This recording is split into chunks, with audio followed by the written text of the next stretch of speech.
मुरारी, हे नाथ नारायण वासुदेवा। श्री कृष्ण हरे मुरारी, हे नाथ वासुदेवा, हे नाथ नारायण वासुदेवा। हे नाथ नारायण वासुदेवा। श्री कृष्ण गोविंद हरे मुरारी, हे नाथ नारायण वासुदेवा। हरे पित मात स्वामी सखा हमारे, पित मात स्वामी सखा हमारे। हे नाथ नारायण वासुदेवा। श्री कृष्ण गोविंद हरे। नाथ नारायण वासुदेवा। आइए 2 मिनट के लिए सभी भक्त खड़े हो जाएं अपने अपने स्थानों पे।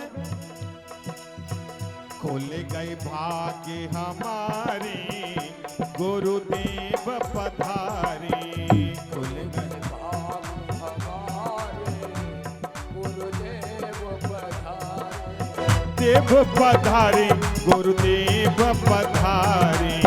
देव पधारे, गुरुदेव पधारे। खोले गए भाग्य हमारे, गुरुदेव पधारे।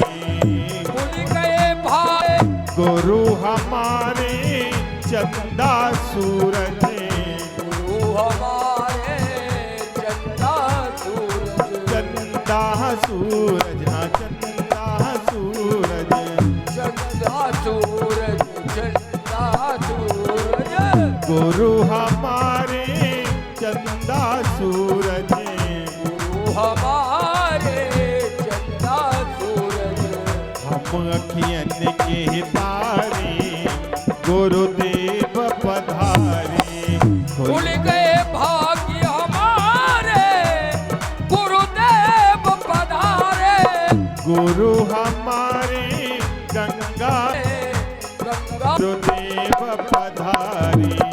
खुल गए भाग्य हमारे, गुरुदेव पधारे। गुरुदेव पधारे, गुरुदेव पधारे। गुरुदेव पधारे, गुरुदेव पधारे। गुरुदेव पधारे। गुरुदेव पधारे। गुरुर् ब्रह्मा गुरुर् विष्णु, गुरुर्देवो महेश्वराय, गुरुर् साक्षात् परब्रह्म, तस्मै श्री गुरवे नमः। बोली गुरुदेव भगवान की, श्री व्यास जी महाराज की, परीक्षित महाराज की, सुखदेव जी महाराज की, जय हो। हनुमान जी महाराज की, जय हो। सभी भक्तों की जय हो। जय जय श्री श्री राधे, राधे। जय जय श्री राधे, जय जय श्री राधे। श्याम बंधन करें,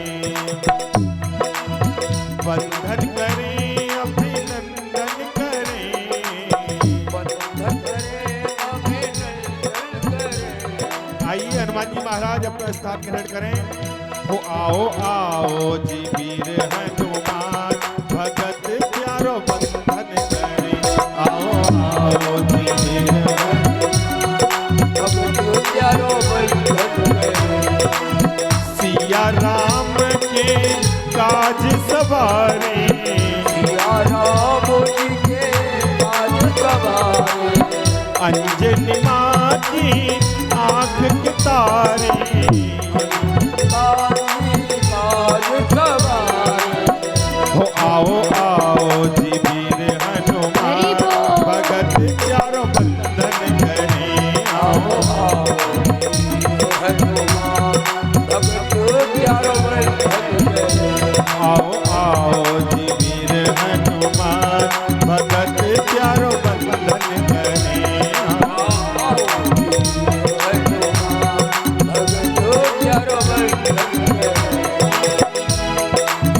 बोली वृंदावन बिहारी लाल की।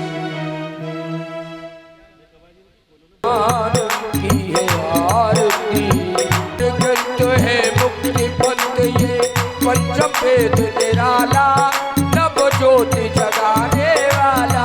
श्री राम यही घनश्याम यही, श्री राम यही घनश्याम यही, प्रभु महिमा की आरती, पापियों को पाप से है तारती।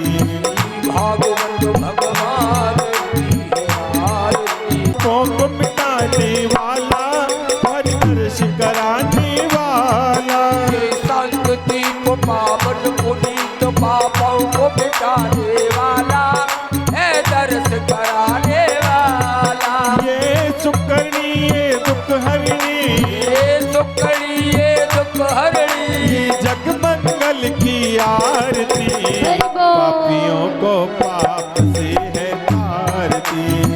भागवत भगवान की है आरती, पापियों को पाप से है तारती। ये मधुर बोल जगपंथ खोल, सतमार्ग बताने वाला, बिगड़ी को बनाने वाला। ये मधुर बोल सजगंध घोल, सतमार्ग बताने वाला, बिगड़ी को बनाने वाला। प्रभु राम यही घनश्याम यही, श्री राम यही घनश्याम यही, है जग मंगल की आरती, पापियों को पाप से है तारती। भागवत भगवान की है आरती,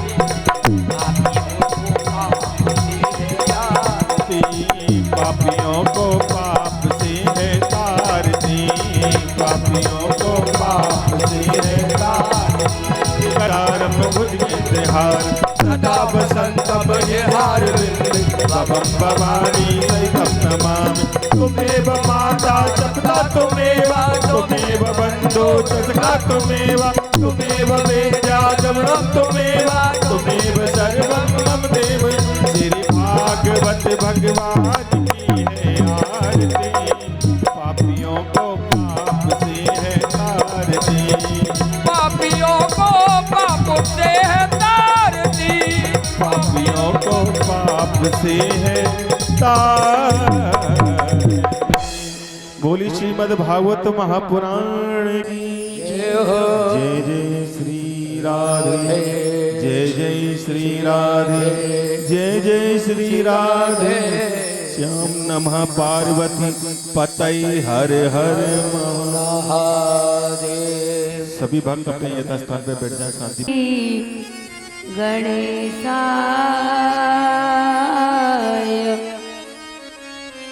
नमः। श्री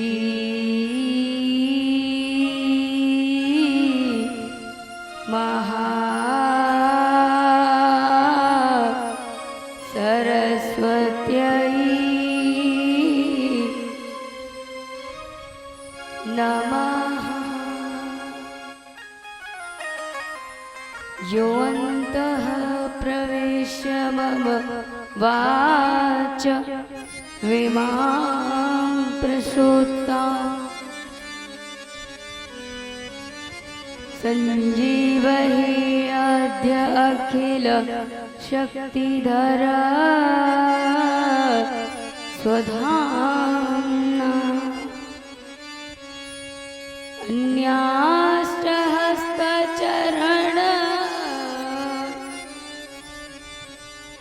श्रवणं त्वगादीन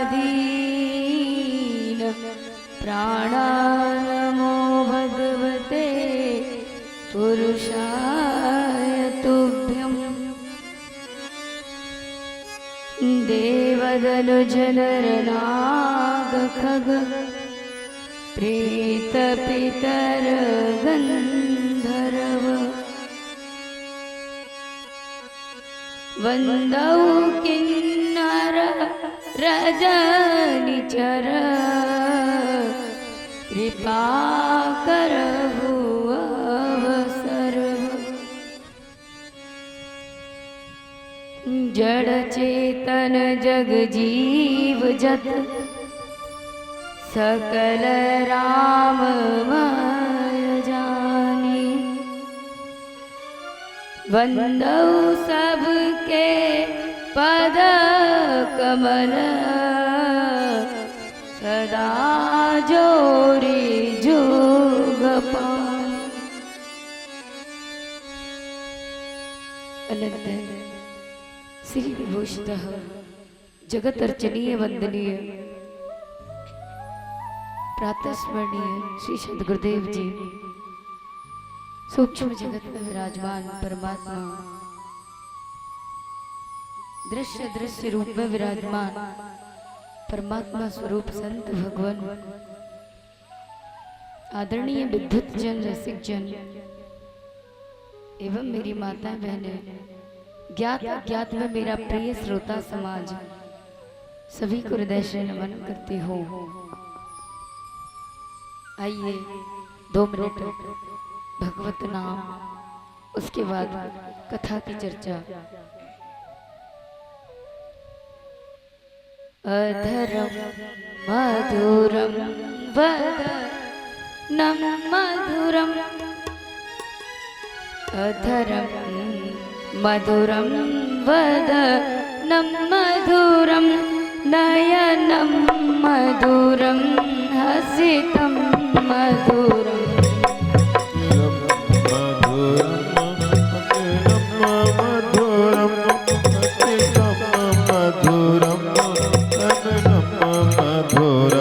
हृदयं मधुरं गमनं मधुरं, मधुराधिपतेरखिलं मधुरम्।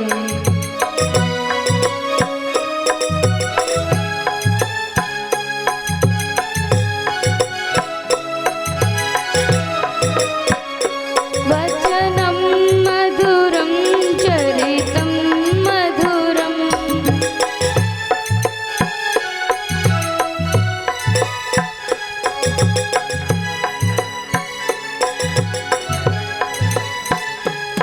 लिखितं मधुरं चरितं मधुरम्,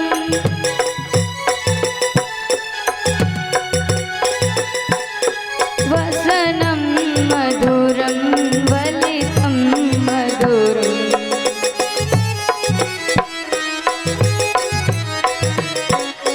चरितं मधुरं भ्रमितं मधुरं, मधुराधिपतेरखिलं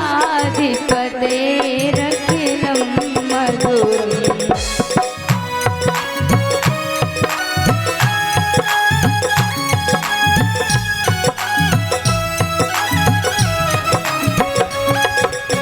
वेणुर्मधुरो रेणुर्मधुरो,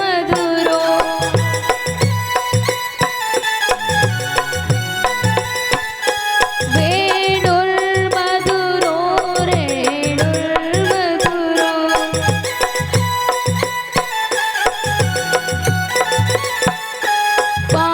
पाणिर्मधुरो पादौ मधुरो,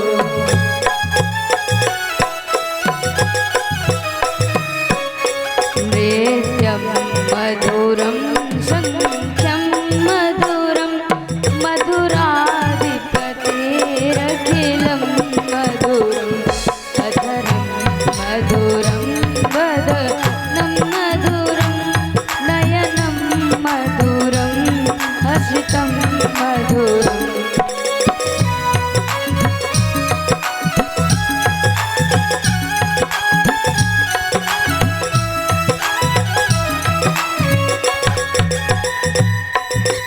और देखिए ये भगवान के स्वरूप का वर्णन है, भगवान की मोहिनी छवि का वर्णन है।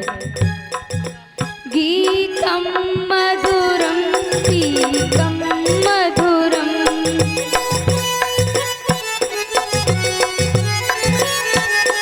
गीतम मधुरम पीतम मधुरम,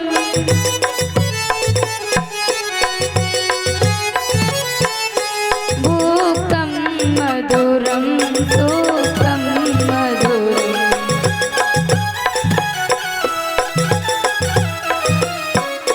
रूपं मधुरं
मधुरं शमितं मधुरं मधुराधिपतेरखिलं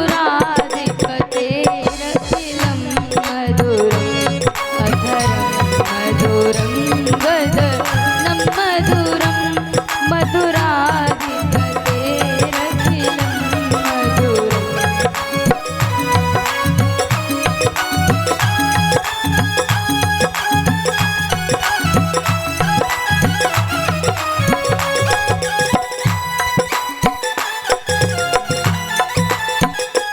गुंजा मधुरा माला मधुरा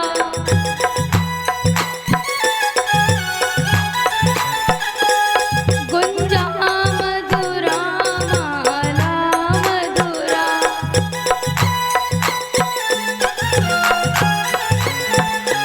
जमुना मधुरा वीची मधुरा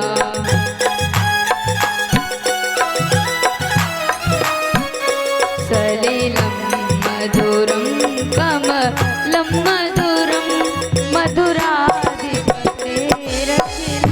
मधुरम् अधरं मधुरं वदनं मधुरं चलनं मधुरं भ्रमितं मधुरम् अधरं मधुरं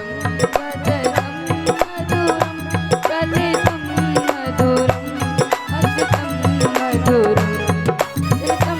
मधुरं हसितं मधुरं चलितं मधुरं हसितं मधुरं चलितं मधुरं हसितं मधुरम् मधुराधिपतेरखिलं मधुरम्। बोली वृंदावन बिहारी लाल की, बोली राधा रानी सरकार की, बोली शंकर भगवान की जय जय श्री राधे।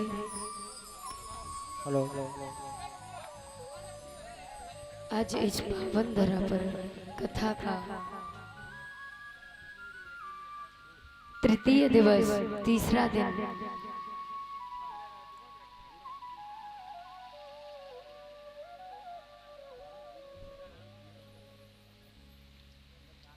तीसरा दिन है इस कथा को चलते चलते।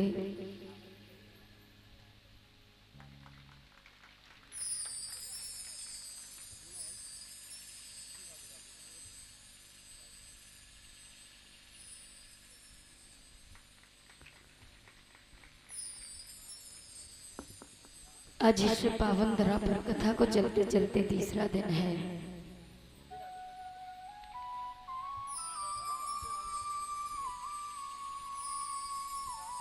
कहते हैं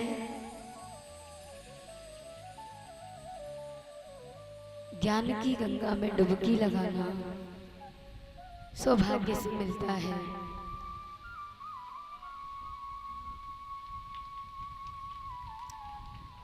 देखिए भैया, इस कथा को सुनने के लिए लोग बड़ी दूर दूर से पधार रहे हैं। तो देखिए, कुछ लोग कहते हैं अरे आज तीसरा दिन है, आज झांकी नहीं निकलेगी, कल जाएंगे।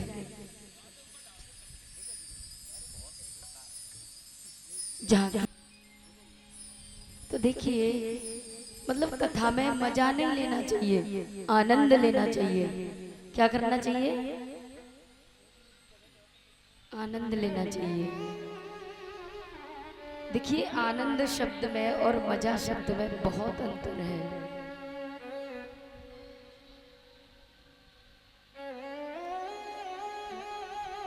मनोरंजन में मजा लिया जाता है,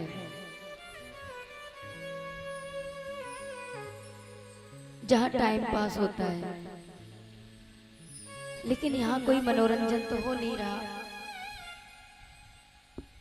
तो देखिए, इस जीवन को सार्थक कैसे बनाना है वो सिर्फ आप जानते हैं, हम जानते हैं, लेकिन करते नहीं है। जानते हैं, करते नहीं है। एक बात याद रखना, 84 लाख योनि होती हैं, उसमें सबसे श्रेष्ठ जो योनि बताई है उन सब में वो मानव योनि है।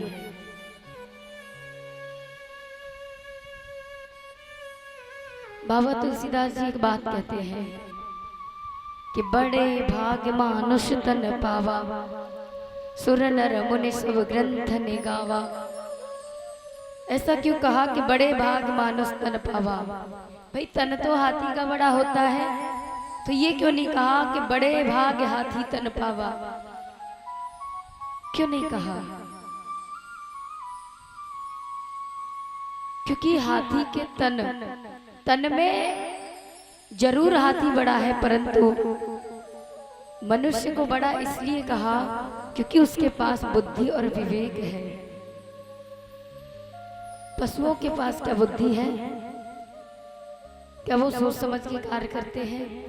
नहीं करते ना। लेकिन आज का युग तो वो वाला युग आ गया है जहां पर पशुओं को मैं मानती हूँ कि वो ज्यादा महान है इंसान से। बता दूं कैसे? आपने देखा होगा निहित है, जानवरों को विद्वान नहीं कहा जाता, लेकिन केवल फर्क इतना है मनुष्य में और पशु में, कार्य सारे वही करते हैं। क्या पशु खाता नहीं है? इंसान भी खाता है तो पशु भी खाता है। क्या पशु सोता नहीं है?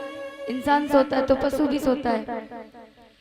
क्या इंसान देखता है तो पशु भी देखता है।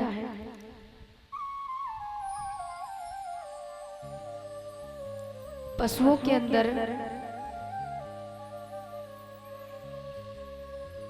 केवल 2 गुण काम करते हैं।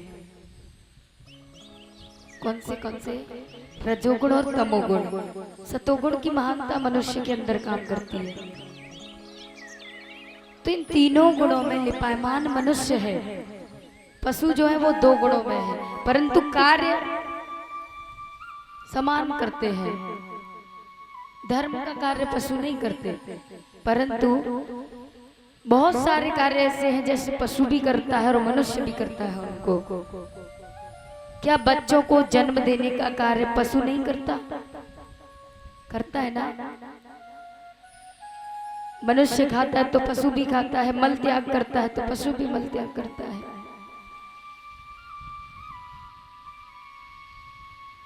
लेकिन आज के समय को देखते हुए आपने भी देखा होगा और मैंने भी देखा है, तो मैं पशु को महान मानती हूं। अब वो इस तरीके से कि हमारे शास्त्रों में केवल 3 प्रकार का भोजन था,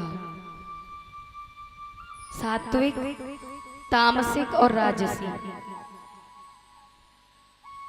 तो सात्विक भोजन सबके लिए था, और जो व्यंजन होते हैं उनको कहते हैं राजसी। और जो तामसिक भोजन होता है, आपके लिए उदाहरण दूं तो जो आजकल बच्चे खाते हैं चाउमीन, बल्ले वगैरह, पता नहीं क्या क्या, ये तामसिक भोजन है। कहने का मतलब जहां जिसमें अत्यधिक मसालों की अत्यधिक सीमा हो, बहुत ज्यादा मसाले पड़े हो, वो तामसिक भोजन है। तो पशु और मनुष्य, पशु उस चीज को भी खा सकता है जिसे मनुष्य खाता है। रोटियां मनुष्य खाता है तो पशु भी खा सकता है। परंतु देखिए, बड़ी विडंबना वाली बात है कि आप खुद जब सुनोगे तो ये लगेगा कि वास्तव में सत्य बात है। भगवान ने 3 प्रकार का भोजन बनाया था, सात्विक, राजसी और तामसी। परंतु आजकल लोग कौन सा भोजन कर रहे हैं? कौन सा भोजन कर रहे हैं? इन तीनों में से तामसी। तामसी भोजन कर रहे हैं कि नहीं?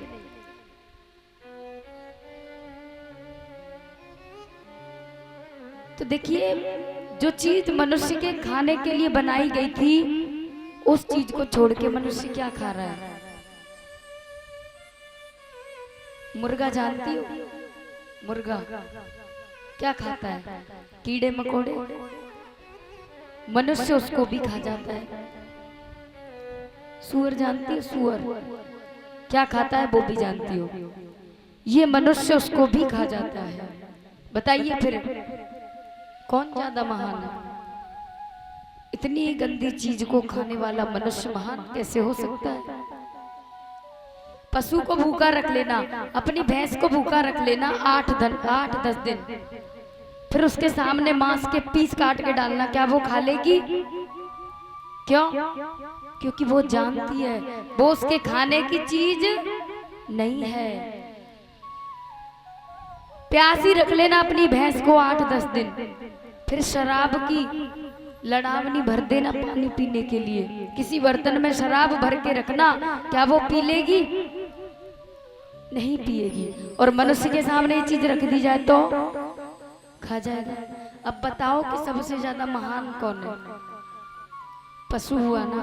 कि बताओ जिसके पास बुद्धि और विवेक नहीं है फिर भी वो उस चीज को नहीं खा रहा है जो उसकी नहीं है, जो उसके खाने की नहीं है। और मनुष्य सब कुछ जानते हुए भी खाता है। तंबाकू पे साफ साफ लिखा रहता है तंबाकू से कैंसर होता है, लेकिन मनुष्य क्या करता है? फिर भी खा जाता है। बोले होगा तो देखेंगे, खा लो। तो मैं तो पशुओं को ज्यादा महान समझती हूँ, क्योंकि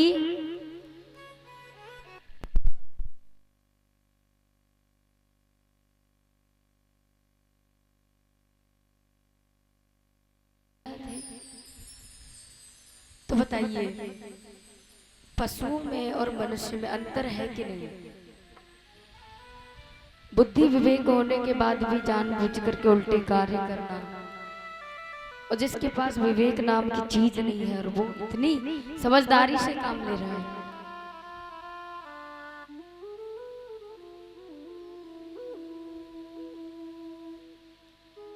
तो मनुष्यों को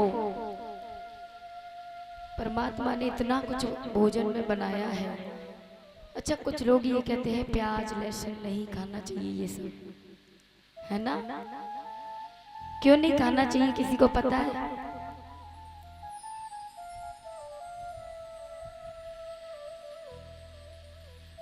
सब कह देते हैं कि भाई हम प्याज लहसुन नहीं खाएंगे, हम भी कहते हैं। देखिए कुछ लोग ये कह रहे थे, हमारी कथा चल रही थी उधर ही आगरा साइड में, तो बोले ये जो लहसुन प्याज बना है वो काली मैया ने जब राक्षसों को मारा तो उसके जो रक्त नीचे टपक गया उससे ये बना है। अपने भैया किसने कहा? कहाँ लिखा है भैया, मैं भी बताऊं? मैंने कहा ऐसा कुछ भी नहीं है। प्याज और लहसुन तामसिक भोजन है, जिसको खाने से अत्यधिक क्रोध आता है। देखा होगा उसमें से झरप निकलती है लहसुन और प्याज में से। तो लहसुन और प्याज 3 अध्याय के 62वें श्लोक में भगवान श्री कृष्ण अर्जुन को कहते हैं कि क्रोधात् भवति सम्मोह, सम्मोहात् स्मृति विभ्रम, और स्मृति भ्रंशात् बुद्धिनाशो, बुद्धिनाशात् प्रणश्यति। यानी तामसिक भोजन खाएंगे तो क्या होगा? क्रोध बढ़ेगा, और क्रोध बढ़ेगा तो क्या होगा? भगवान ने साफ साफ कह दिया क्रोधाद् भवति सम्मोह। क्रोध के बढ़ने से सम्मोह की स्थिति आती है, और सम्मोह जब आता है तो सम्मोहात् स्मृति विभ्रम। सम्मोह जब आता है तो जो स्मृति होती है वो भ्रम में पड़ जाती है, और स्मृति भ्रंशात् बुद्धिनाशो। जब स्मृति भ्रम में पड़ गई तो क्या होगा? बुद्धि का नाश हो जाएगा, और फिर बुद्धि का नाश होगा फिर क्या होगा? बुद्धिनाशात् प्रणश्यति, भवकूप में चला जाता है। जब क्रोध आता है तो देखा होगा आपने कि सामने वाले को कुछ दिखाई नहीं देता। इंसान को इंसान कब कहा जाता है पता है? जब उसके अंदर इंसानियत जीवित होती है। शरीर से इंसान होना, शरीर का क्या है? शरीर तो पशुओं के पास भी है, पता है प्रेम की भाषा मैंने कल भी बताया था कि सब समझते हैं, पशु भी समझते हैं, लेकिन शरीर से इंसान मत कहो अपने आप को। यदि आपके अंदर इंसानियत जीवित है तो इंसान है, और इंसानियत सबके लिए होनी चाहिए। कोई भी जीव है, दया धर्म उनके ऊपर करना चाहिए। देखिए, इस जीवन को सार्थक बनाना है, तो इस जीवन को सार्थक बनाने के लिए ऐसे कार्य भी करने होंगे जिनसे ये जीवन सार्थक होगा। और इस लोक की बात नहीं कर रही हूँ, पर लोक तक की बात कर रही हूँ। यहाँ जो कमाई करोगे वो कमाई वहां काम आएगी। एक बात याद रखना, संसार के लिए, परिवार के लिए, बच्चों के लिए, पत्नी के लिए जो कमाई करोगे यही रह जाएगा सब कुछ।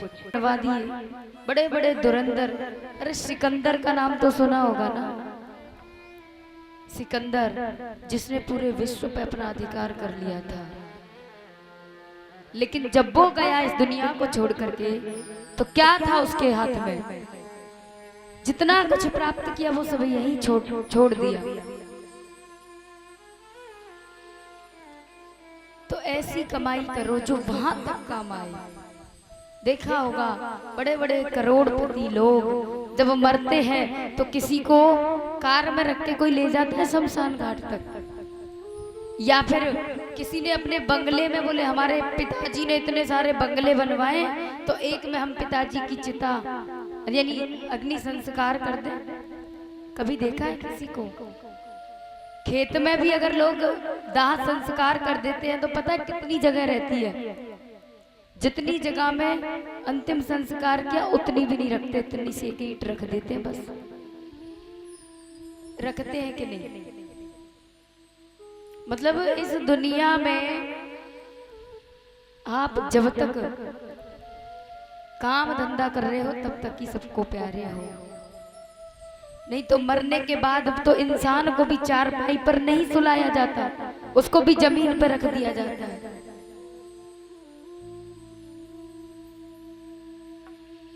तो इसलिए आपसे कहा है कि जीवन में ऐसे कर्म करने चाहिए। दान पुण्य का कर्म जो है ये मूल बताए हैं, जो धर्म के कार्य हैं वो जीवन का मूल बताए हैं, जड़ बताए हैं। और याद रखना कि जब जड़ मजबूत होती है तो वृक्ष कितना भी बड़ा हो जाए उससे एक पत्ता भी गिर नहीं सकता। जब अनहोनी होती है, जब जड़ मजबूत होती है, जब नींव मजबूत होती है तो मकान के ऊपर कितनी भी मंजिल खड़ी कर लेना, लेकिन वो मकान टच से मच नहीं होगा।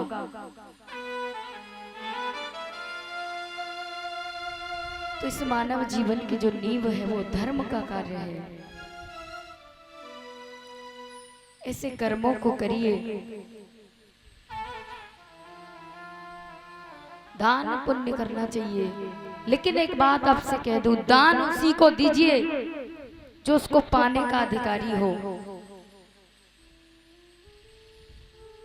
आप सामर्थ्यवान इंसान को दान दोगे ना तो कभी लगेगा नहीं, जरूरतमंद को दान दीजिए।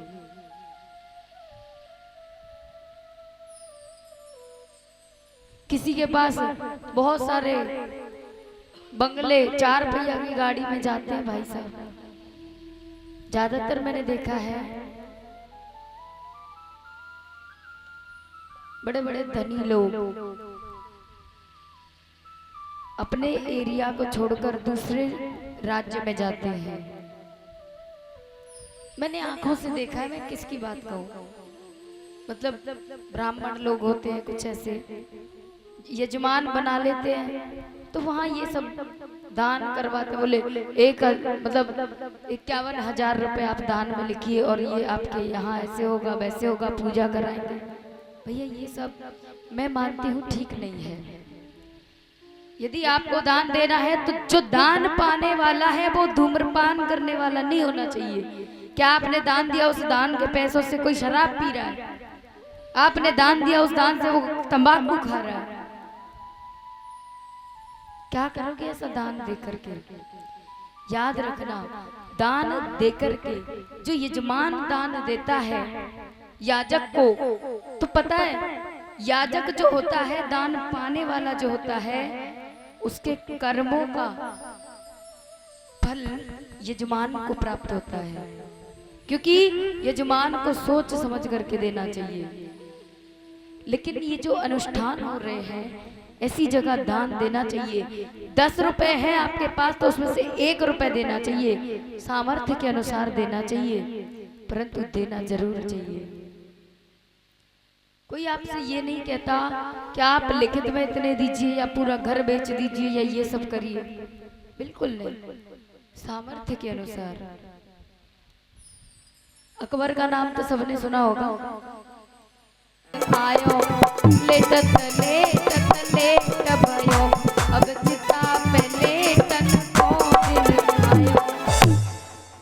भोजने सुमाता शयने सुरंभा, धर्मा कुलाक्ष्मा धरन्ति श्रशमेव, गतम सुपति व्रता लक्षणम। करणे सुदासी यानी कार्ये सुमंत्री, यानी कि जब पति कोई कार्य करे तो उसमें मंत्री की तरह सलाह दे, ये पहला लक्षण है। दूसरा लक्षण बताया करणे सुदासी, जब घर में काम करे तो दासी की तरह करे, ये दूसरा लक्षण है। ध्यान से सुनिए भैया, तुम्हारे काम की चीज है। दूसरा लक्षण कौन सा है? जब घर में काम करे तो दासी की तरह। पहला था जब पति कोई अनुष्ठान करे, कोई कार्य करे तो मंत्री की तरह सलाह दे। 2 लक्षण हो गए। भोजने सुमाता, जब पति थक कर के आए तो उसको माँ की तरह भोजन कराए। शयने सुरंभा, जब पति शयन करे तो रंभा अप्सरा की तरह सुख दे। धर्मा कुलाक्षमा, धर्म, 5वां लक्षण धर्म, पति को धर्म के रास्ते पर ले जाए। और क्षमा, 6वां लक्षण है क्षमा। तो जो क्षमा जो है ये भी एक पतिव्रता नारी के अंदर होना चाहिए। तो ये 6 लक्षण है महारानी सुनीति के अंदर। और एक बात याद रखना, अगर जो नारियां अपने पति के साथ में छल करती हैं उनको क्या मिलता है पता है? बता दे कि नहीं? बुरा लग गया तो, और फिर लग जाएगा तो हम क्या करोगी? देखिए, 1 जन्म नहीं, 2 जन्म नहीं, पूरे 7 जन्म तक दुख पाती है जो पत्नी अपने पति के साथ वह छल करती है। और कैसे कैसे जन्म धारण करती है। और पतियों के लिए भी कहूंगी, केवल स्त्रियां अपना धर्म का पालन करें, आपका भी फर्ज बनता है कि आपको भी पूरे ईमानदारी के साथ में अपने धर्म को, अपने कर्म को ध्यान में रखते हुए कार्य करना चाहिए। आइए तो देखिए 7 जन्म तक कैसे कैसे जन्म धारण करती है स्त्री जब अपने पति के साथ में छल करती है। आइए, हो तिरिया 7 जन्म दुख पावेगी, जो पति संग दगा करेगी।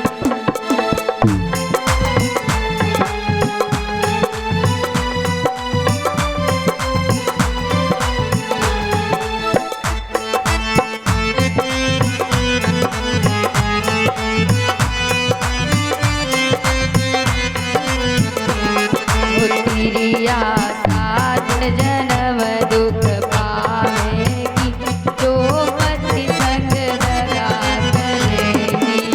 तिरिया 7 जन्म पावेगी, जो पति संग दगा करेगी।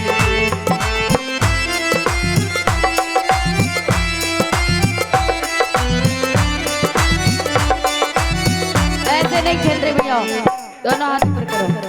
अच्छा बुरा लग रहा होगा कि हाँ मन से ही कह रही हैं आज तो है।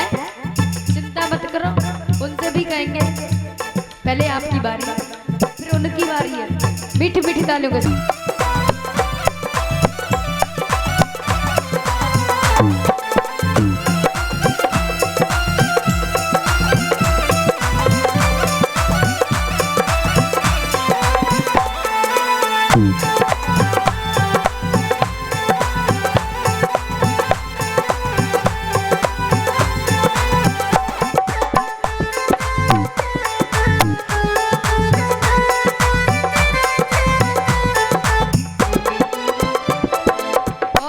जन्म में क्या बनती है बता दूं कि नहीं? अरे हम तो बताएंगे। ओ पहले जन्म में बने छिपकली, पहले जन्म में बने छिपकली, पहले जन्म में बने छिपकली, पहले जन्म में बने छिपकली। फिर क्या होगा? कौन निते लिपट डोरेगी, जो पति संग दगा करेगी, पावेगी जो पति संग दगा करेगी। और देखिए समय के अभाव में आपसे एक बात है, ये तो 7 जन्म दुख पाएंगी। ये बना के नहीं कह रही मैं, लेकिन पति जो होते हैं उनका क्या होता है पता है? पत्नी संग दगा करेंगे,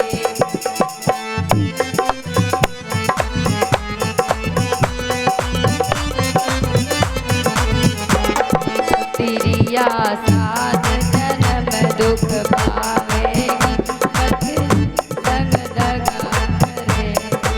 तिरिया 7 जन्म दुख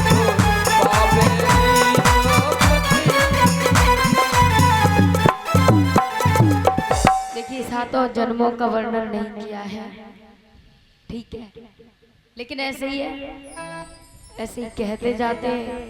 पर लेकिन देखिए सबसे बड़ी बात यह है कि ये जो गृहस्थ रूपी जीवन है,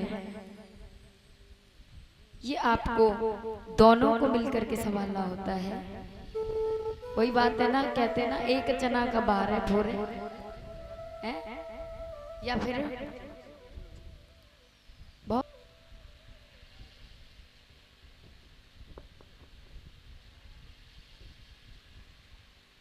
तो देखिए सुरुचि जो है सो जाती है जब महाराज उत्तानपाद रात्रि में लौट के आते हैं। महाराज ने आवाज लगाई है, जगाया है, लेकिन नहीं जगी। तो देखिए किस तरीके से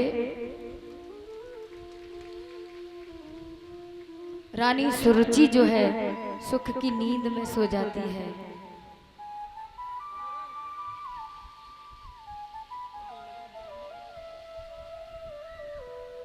रानी सुरुचि जो है सो जाती है।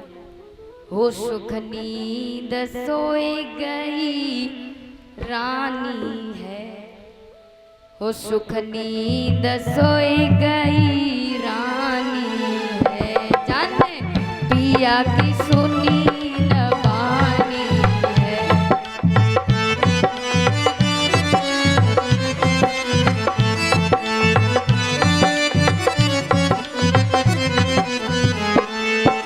आवाज लगा रहे हैं महाराज उत्तानपाद, महारानी सुरुचि दरवाजा खोलो, लेकिन सो रही सुख की नींद में, आवाज नहीं सुनी है।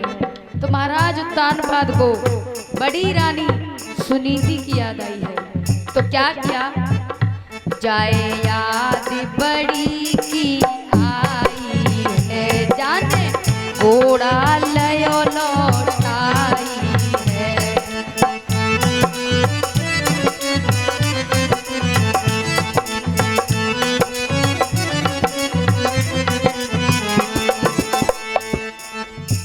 हो जाए याद बड़ी की आई है, जाने घोड़ा लियो लौटाई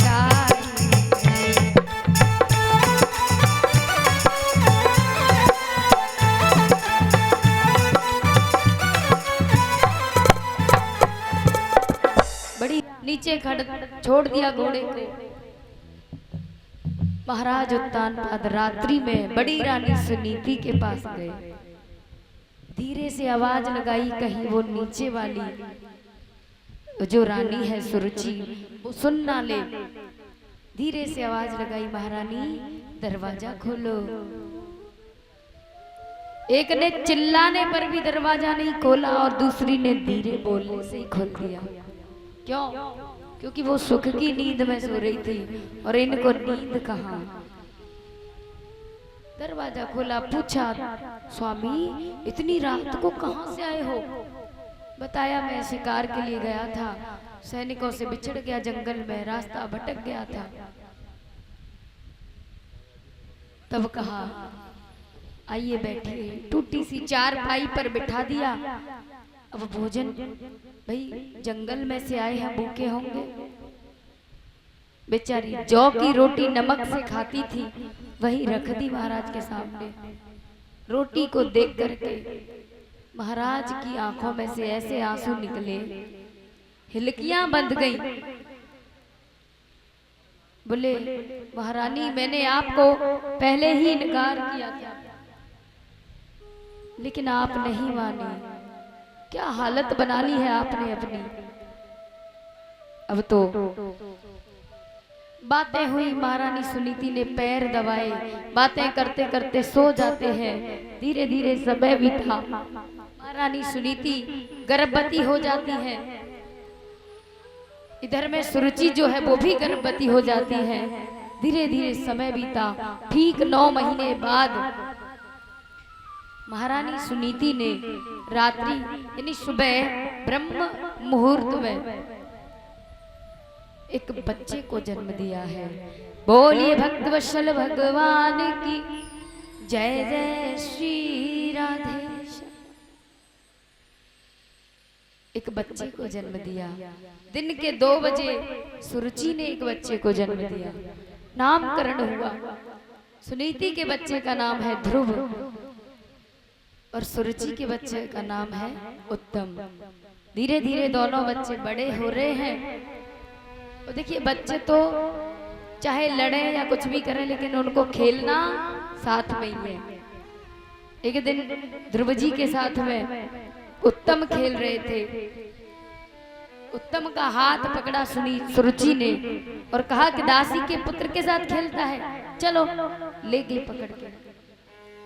कुछ दिन बाद उत्तम खुद चल के आया और ध्रुव जी से कहा कि भैया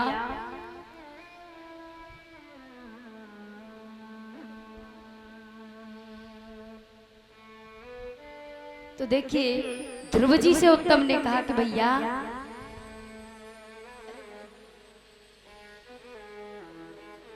नहीं,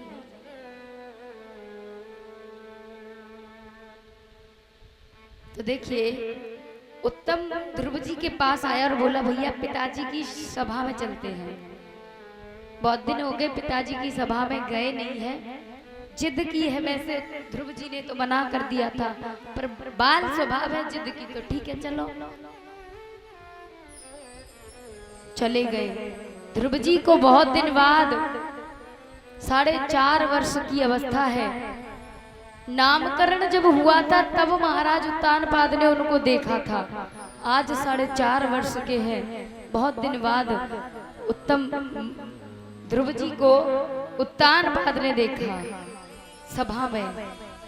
बहुत दिन बाद बेटे को देखा तो गोदी में बिठा लिया। उत्तम नीचे खड़ा था, ध्रुव जी गोदी में। किसी नीच ने जाकर के सुरुचि से कह दिया कि तुम्हारा बेटा उत्तम जो है वो नीचे खड़ा है, जो ध्रुव है वो महाराज की गोदी में बैठा है। तो देखिए, सुरुचि आई और आकर के ध्रुव जी का हाथ पकड़ा और नीचे धकेल दिया और कहा कि अगर इनकी गोद में बैठना है तो परमात्मा से प्रार्थना कर, वो तुझे मेरी कोख से जन्म दे, तब तू इनकी गोद में बैठने का अधिकारी है। ध्रुव जी रोते रोते अपनी मैया सुनीति के पास आए माता सुनीति ने पूछा लल्ला बेटा क्यों रो रहे हो, क्या बात हो गई? रो रो करके ध्रुव जी क्या बता रहे हैं, देखिए। ओ रोए रोए कहें ध्रुव महाराज, मैया मोए मौसी ने मारो। महाराज मैया मोए मौसी ने मारो। रोए रोए कहें ध्रुव महाराज, मैया मोए मौसी ने मारो। रोई रोई कहे ध्रुव महाराज, मैया मोए मौसी ने मारो। रो रहे हैं, समय नहीं है इसलिए रो रहे हैं ध्रुव जी। क्या कह रहे हैं मैया से? तो ये साँच बताऊं मेरी मैया, हम खेल रहे दो भैया। तो साँच बताऊं मेरी मैया, तो खेल रहे थे भैया। भैया मैं और उत्तम दोनों खेल रहे थे। उत्तम ने कहा था तब मैं पिताजी की सभा में गया था। बहुत दिन बाद मैंने पिताजी को देखा था, मेरी भी आंखें भर आई। भैया मुझे देख करके पिताजी ने गोद में बिठाया, परंतु पता नहीं माता सुरुचि कहां से आ गई, उन्होंने मुझ में धकेला दिया। मौसी ने धकेला दीनो, जानने तरस ना कीनो। मौसी ने धकेला दीनो, जाने तरस ना कीनो। भैया माँ मुझे ये बुरा नहीं लगा कि मौसी ने मुझ में धकेला दे दिया, बिल्कुल तरस नहीं किया था, पर मुझे ये बात बिल्कुल बुरी नहीं लगी। पता है कौन सी बात बुरी लगी है? कि जब मौसी ने मुझ में धकेला दिया तो पिताजी कुछ नहीं बोले। माँ क्या वो मेरे पिता नहीं है? तो किस तरीके से महारानी सुनी थी समझा रही है। समझावे लला की मैया, मत रोवे मेरे छैया। समझावे लला की मैया, मत रोवे मेरो छैया। बेटा ये तो संसार के रूप से तुम्हारे पिता हैं, लेकिन जो सबका पिता है परमात्मा, असली पिता तो वो है। तब ध्रुव जी ने कहा भैया ये बात तो मौसी भी कह रही थी कि तुझे इनकी गोद में बैठना है तो परमात्मा का भजन करो, उससे कहे वो तुझे मेरी कोख से जन्म दे। भैया ये परमात्मा कौन है, ये कौन सा पिता है? तो कहा ये परम पिता है। समझा रही है। समझावे लला की मैया, मत रोवे मेरे छैया। समझावे लला की मैया, मत रोवे मेरे छैया। अरे तेरे पिता श्री भगवान, मैया मोए मौसी ने मारो। रोए रोए कहे ध्रुव, रोए रोए कहे ध्रुव महाराज, मैया मोए मौसी ने मारो। रोए रोए कहे ध्रुव महाराज, मैया मोए मौसी ने मारो। महारानी सुनीति ने समझाया कि तुम्हारे जो पिता हैं ये तो संसार के नाते से पिता हैं, हकीकत में जो वास्तव में पिता है वो साक्षात परमात्मा है। अब बाल स्वभाव, बचपन तो था ही, 4.5 वर्ष की अवस्था, जिद करने लग गए। और सभी जानते हैं बाल हट, त्रिया हट। बाल हट के सामने माता पिता को झुकना पड़ता है। बच्चा जब जिद करता है तो जिद कर रहे हैं, बोले मुझे अभी परमात्मा जो पिता है उनकी गोदी में बैठना है, अभी बैठना है। सुनीति ने समझाया, बेटा जब तू बड़ा हो जाए तब तू तपस्या के लिए जाना और खूब तपस्या करना, भगवान की गोदी में बैठना। जिद कर रहे, नहीं अभी जाऊंगा। रोने लग गए, मुझे पिताजी की गोदी में बैठना है और अभी बैठना है। देखिए वो माँ दुआ हमारी है, समझा रही है। तुझको जाना है, प्रभु को पाना है, तुझको जाना है, प्रभु को पाना है, नाम मैया का ऊंचा उठाना है। धन्य धन्य ऐसे भारत में हो, धन्य धन्य अपने भारत में ऐसी महतारी है। बेटा तू जा संग में, दुआ हमारी है।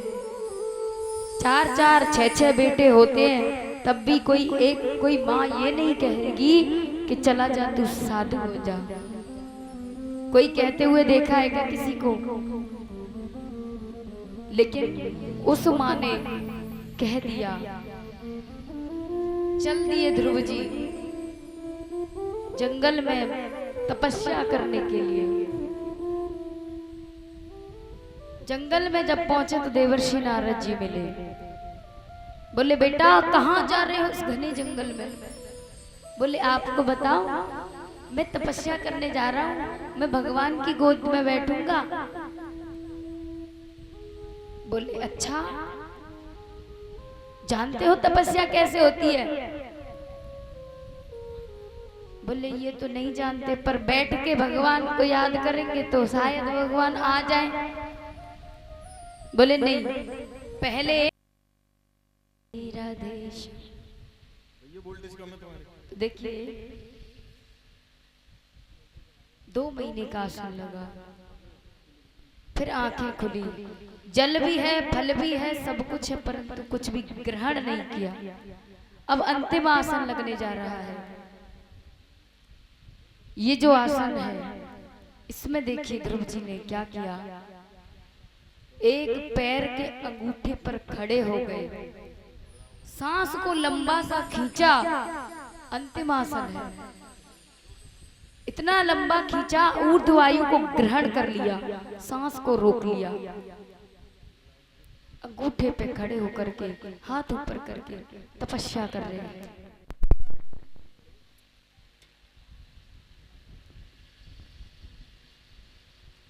ये वो आसन जिसने, जैसे ही ध्रुव जी ने सांस को रोका, धरती की गति रुक गई, हवा का, वायु की गति रुक गई, समय की गति रुक गई, पक्षियों का उड़ना बंद हो गया, नदियों का जल रुक गया। ये 3 महीने का आसन था। अंतिम महीने में ये सब गति रुक गई, तब भगवान का आसन हिल गया, विष्णु भगवान का। तब देवर्षि नारद जी दौड़े दौड़े गए क्षीर सागर में और कहा भगवान विष्णु कहाँ है? माता लक्ष्मी से। देखिए माता लक्ष्मी ने उस समय भगवान को हाथ लगाया तो माता लक्ष्मी का हाथ जल गया, क्योंकि ध्रुव जी कितनी घोर तपस्या जिसमें परमात्मा लीन है।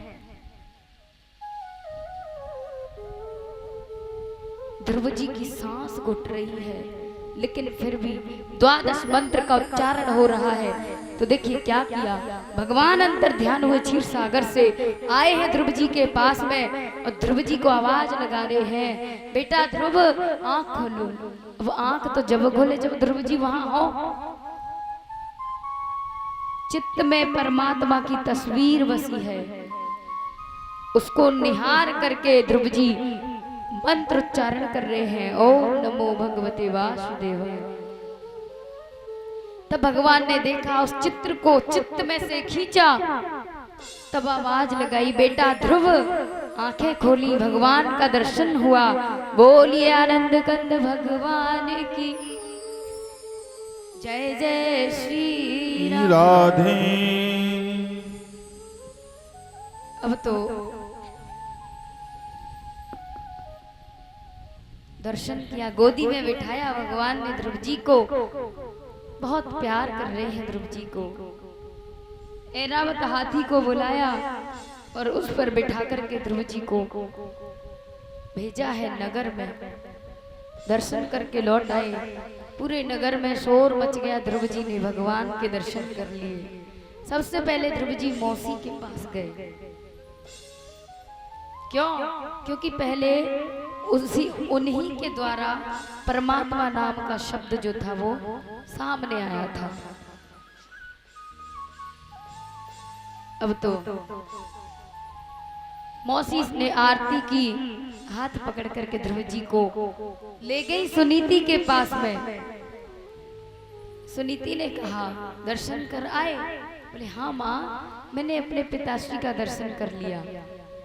तो फिर सुनीति ने कहा, मैं तभी मानूंगी तुमने दर्शन कर लिया, मुझे भी उनको देखना है, उन्हीं से पूछना है कि क्या तुम्हारा दर्शन मेरे पुत्र ने कर लिया।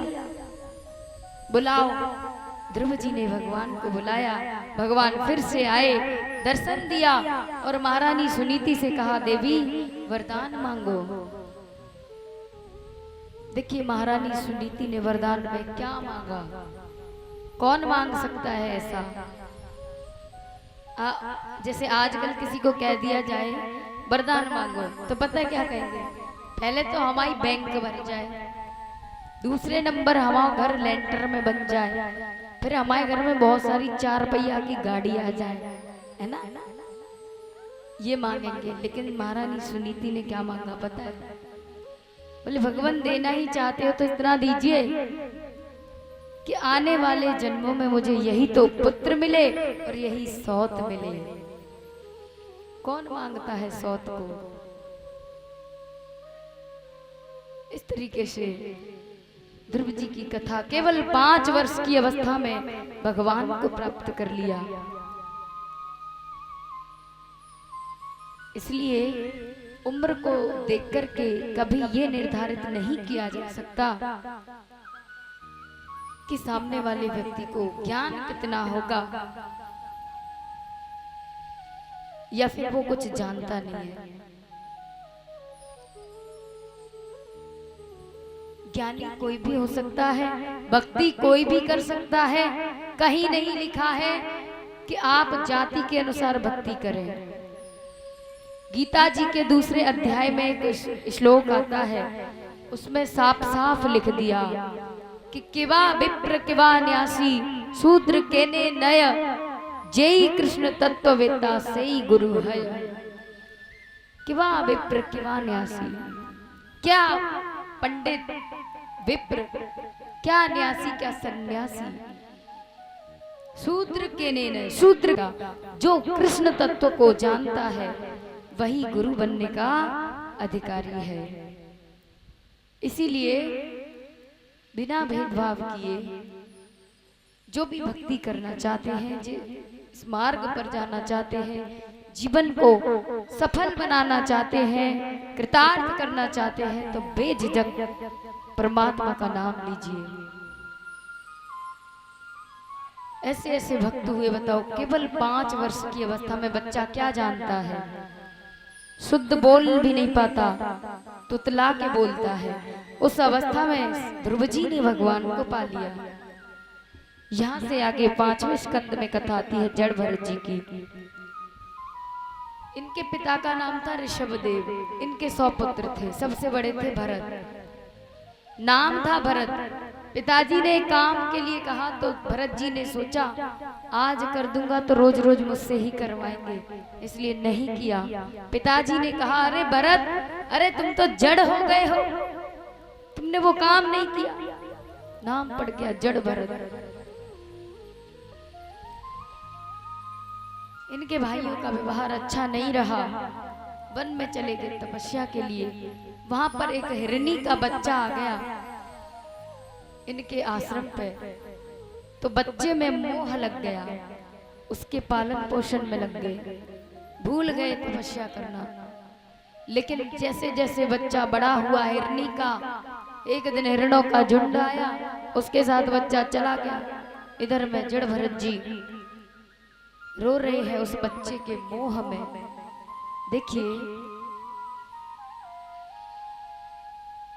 कहते हैं अंत समय में आपको उसी की योनि प्राप्त होगी। जड़ भरत जी ने ध्यान किया हिरण का, तो हिरण की योनि प्राप्त हुई। यहाँ से आगे इसी स्कंद में कथा आती है अजामिल की, भक्त अजामिल। लेकिन एक दिन क्या हुआ, अजामिल जो है पूजा करने जाते थे मंदिर। रास्ते में एक वेश्या का घर पड़ता था। अजामिल ने सोचा इस वेश्या के घर में इतनी भीड़ क्यों होती है, मुझे भी जाना चाहिए। वेश्या के पास जाने से पूजा पाठ सब छूट गया।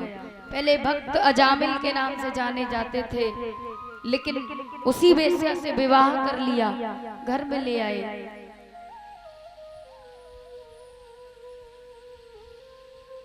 ब्राह्मण है,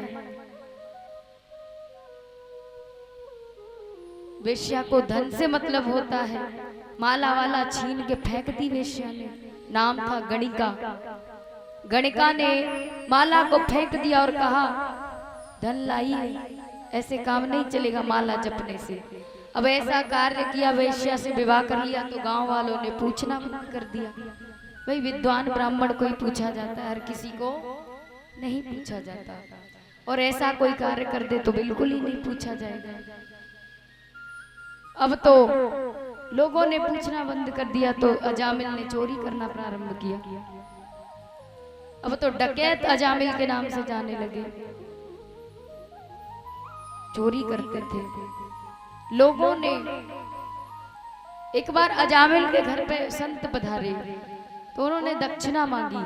देखिए, जिस भक्त को आप भोजन कराते हैं दक्षिणा देनी होती है। कल बताया था महाराज रुचि जो थे, रुचि प्रजापति, इनकी पत्नी थी मनु महाराज की सबसे बड़ी बेटी आकृति। इनके पुत्र थे यज्ञ भगवान,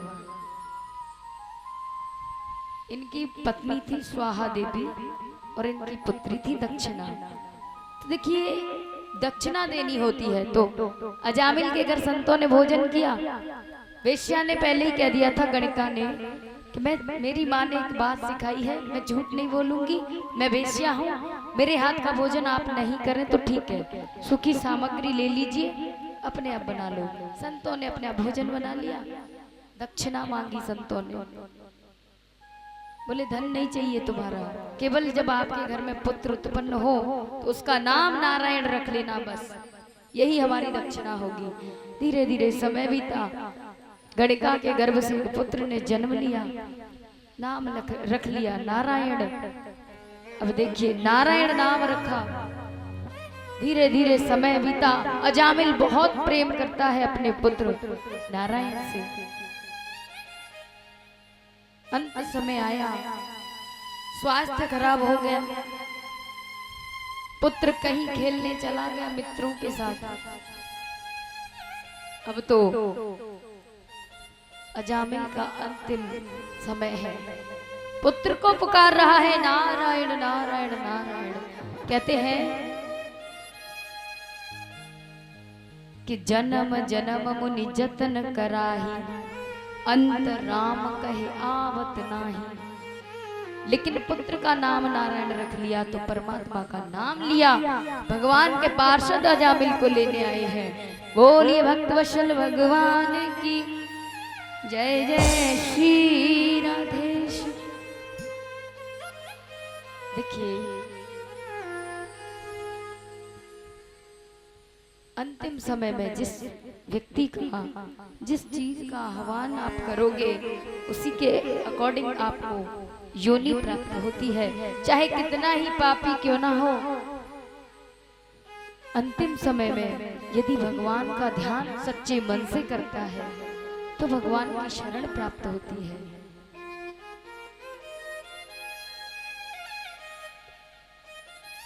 देखिए यहाँ से आगे जो कथा होगी वो शाम को होगी, रात में। ठीक है, 7वें स्कंद की कथा। देखो समय हो चुका है 11:15। ठीक है, जोर की बजाई रे नंदलाल, बंसी जोर की बजाई रे नंदलाला, ओ नंदलाला रे मारो गोपाला, नंदलाला रे मारो गोपाला, बंसी जोर की राधे। बजाई रे नंदलाला, हो बंसी जोर की बजाई रे नंदलाला।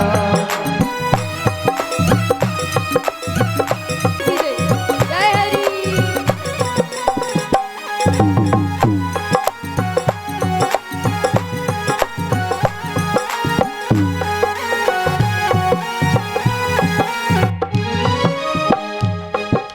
देखिए नाचती तो हो नहीं है, अरे थोड़ा बहुत आवे तो ही नाच लो। नहीं आता है नाचना तो हम बताते हैं। खड़े हो जाओ, एक हाथ कमर पे रखो, एक ऊपर करो, बस कमर को हिलाना है इधर उधर बस। ठीक है, बस यही नाच होता है। अब हम तुम्हें डांस थोड़ी करवा रहे हैं भाई, तुम्हें डांसर थोड़ी बनाना है, महाराज जी यहाँ हाजिरी लगवानी है। जी डीजे पे और बारात में फैल फैल के नाचा तुम। हाँ, एक पैर इधर तो एक पैर इधर। अगर किसी के बच्चे का जन्मदिन हो, किसी के भाई बेटे की शादी हो, तब देखो रोके से ना रुकेंगी, बोले रात के 2 बज जाए 4 बज जाए, यहाँ भी आपको नाचना चाहिए। बार बार कहलवाती हो। दोनों हाथ ऊपर करो, एकदम सीधे। देखिए ये वो कमाई है जो वहां तक काम आएगी, यहाँ नहीं, ये वहां काम आएगी। इसलिए इस कमाई को सच्चे दिल से भगवान को अंदर अपने मन में बसा करके झूमते हुए मन ही मन नाचो, तन से नहीं तो मन से नाचो, लेकिन नाचो झूमते हुए। जय हरि।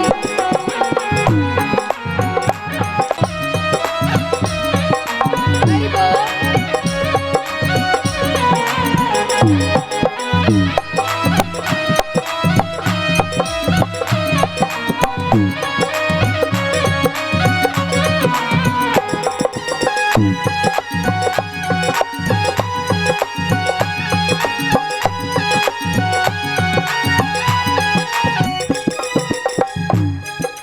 और क्या कहना है?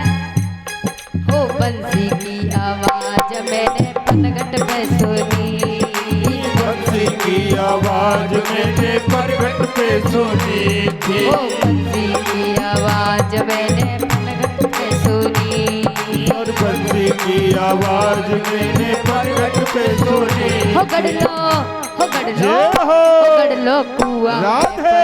के आई नंदलाला, हो बंसी जोर की बजाई रे नंदलाला, ओ नंदलाला रे मारो गोपाला, नंदलाला रे मारो गोपाला, बंसी जोर राधे।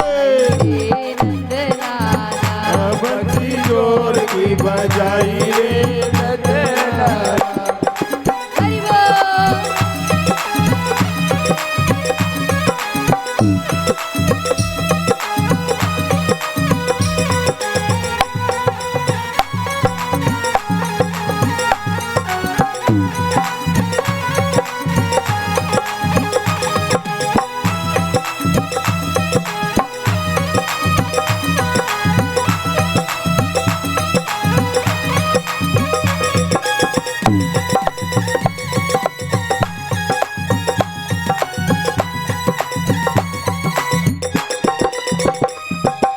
बंसी की आवाज मैंने चौका में सुनी, बंसी की आवाज मैंने चौका में सुनी ओ बंसी की आवाज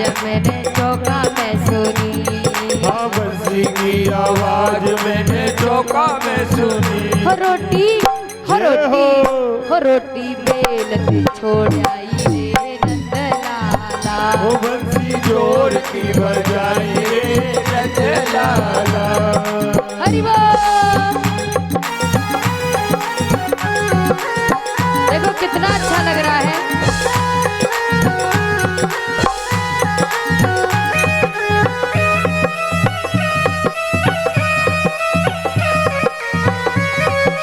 हरि बोल।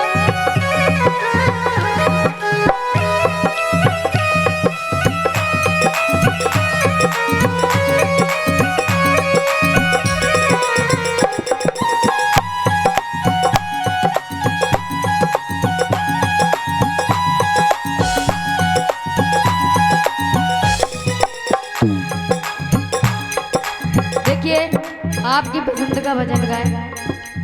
कौन कौन नाचेगा? नाचोगे? ठीक है,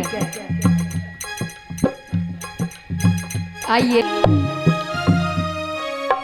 हो काला काला कहे गुजरी मत काले का जिक्र करे खड़े रंग पे बोरनी रुदन करे। काले रंग पे बोरनी रुदन करे। सभी झुकते हुए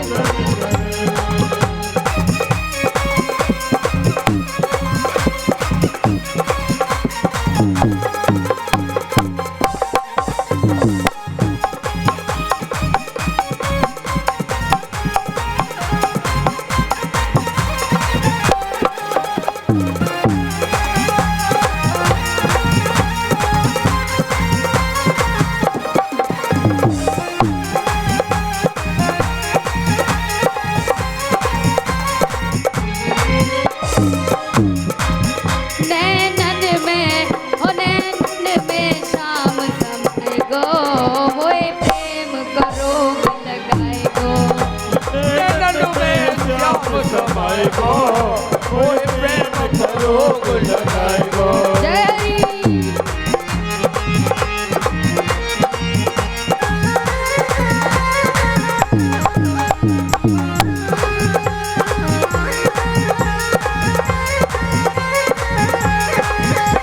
दीवाने भये जाके सब ग्वाला।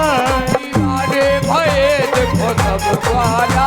पागल मोहे प्यारो है नंदलाला। पागल मोहे प्यारो नंदलाला। सपने में सपने में हंस बतलाए गो मोरे प्रेम करो लगाए गो।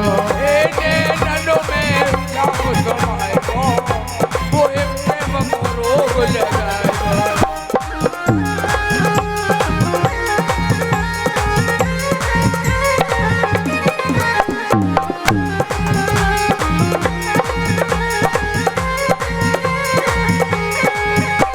दीवाने भये जाके सब ग्वाला। दीवाने भये जाके सब ग्वाला। पागल मोहे प्यारो है नंदलाला। पागल मोहे प्यारो नंदलाला। सपने में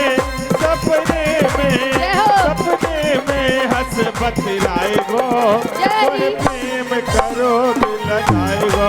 नैनों में श्याम समाए गो मोहे प्रेम करो लगाए गो।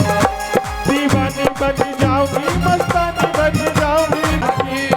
दीवानी बन जाऊंगी।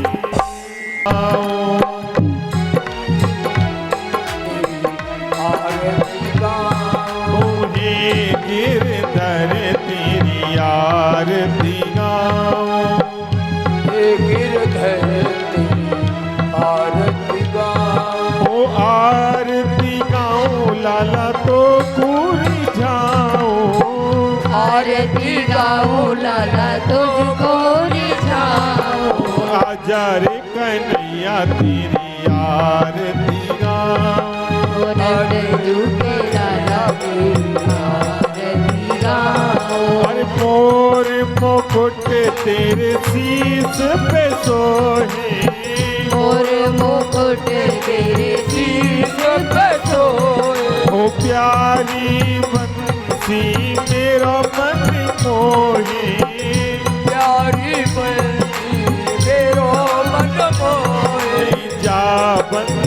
में बलिहारी में जाओ, बाके बिहारी तेरी आरती गाऊं। हो चरणों से निकली है गंगा प्यारी, चरणों से निकली है गंगा प्यारी, जिसने सारी दुनिया तारी, जिसने सारी दुनिया तारी। उन चरणों में शीश झुकाऊं, बाके बिहारी तेरी आरती गाऊं। संग में सोहे वृषभान दुलारी, अंग पे सोहे विश्वमान दुलारी, ललिता विशाखा सखियां प्यारी, ललिता विशाखा सखियां प्यारी।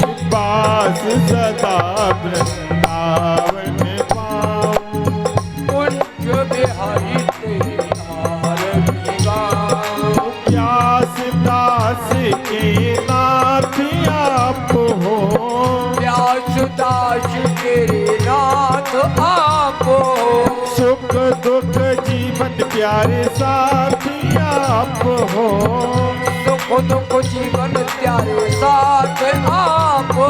ओ या छवि में बलिहारी में जाऊं, के बिहारी तेरी आरती गाऊं। हो नंद जुग छैया तेरी आरती गाऊं, कर्पूर गौरम करुणा विकार, संसार सारम भुजगेन्द्रहारम, सदा वसंतम हृदयार विंदे, भवं भवानी सहितं नमामि, त्वमेव माता पिता त्वमेव, त्वमेव बन्धो सखा त्वमेव, त्वमेव विद्या द्रविणं त्वमेव, त्वमेव सर्वं मम देव देवा, त्वमेव सर्वं गुरुदेव देवा।